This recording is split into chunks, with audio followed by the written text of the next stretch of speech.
See, one of the most key teachings in this work is the impossibility of change must strike you. Nobody can change. How can you change?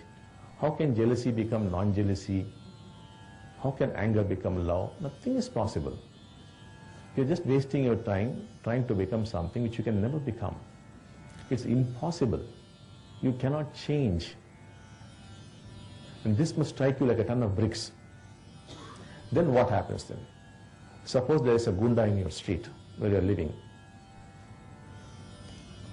and you can't fight him. What would you do? He's a terrible fellow and you don't have the strength nor the contact nor the influence to fight him. What would you do? Make friends with him, that's all. Buy a few coconuts, some garlands, put it on him, fall at his feet, say so nice. He too is pleased now.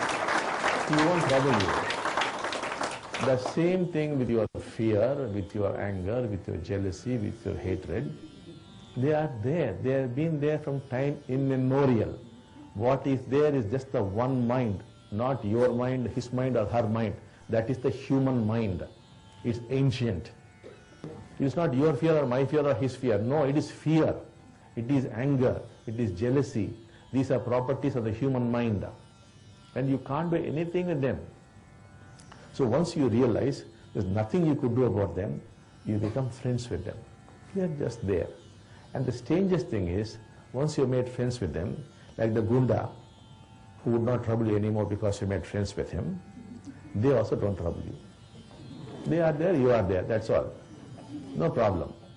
But if you start running away from him or start fighting with him, then he gives trouble. And you can't win against your jealousy or your hatred. You will be the loser. You may control it, but you may become sick. There's no way you can do anything about it. They're just there. It's like breathing, like your digestive system, like your immune system. It is just there, that's all. Let them be. There's no problem. Even when you are enlightened, sometimes when there's anger or something like that, the enlightened man will not bother with it. He knows it is there. That's why we say your thoughts are not your thoughts. So thoughts are traveling. You live in a thought sphere. They are not your thoughts. So anger may suddenly come, jealousy may come, anything may come. Let them come, so what? As a river is flowing by carrying a dead calf, the Ganges, all kinds of things are floating in that river. So it keeps floating and you keep witnessing, that's all. Even when you are awakened, when you are enlightened, all these thoughts will be traveling. There are times when there are no thoughts. And there are times when there are thoughts, but you have nothing to do with them. They're just coming, they're going.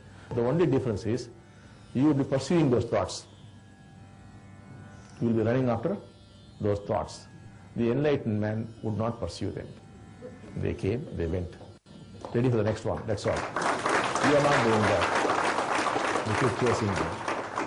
So all these things are very beautiful to hear, but unless we awaken your kundalini and activate your chakras, they have to rotate at a particular speed. They are like switches to the brain.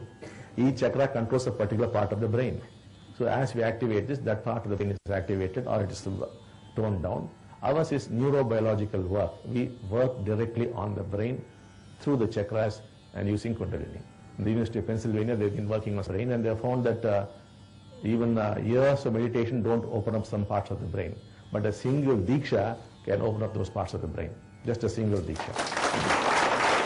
So that is how it works. So that's why we hope that after 2012 things may start moving fast, and we are already preparing you. And thus we can contribute to mankind. Otherwise man would destroy himself.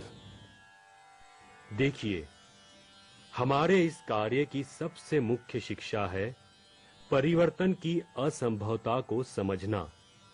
आप कैसे बदल सकते हैं? ईर्ष्या प्रेम में कैसे बदलेगी? क्रोध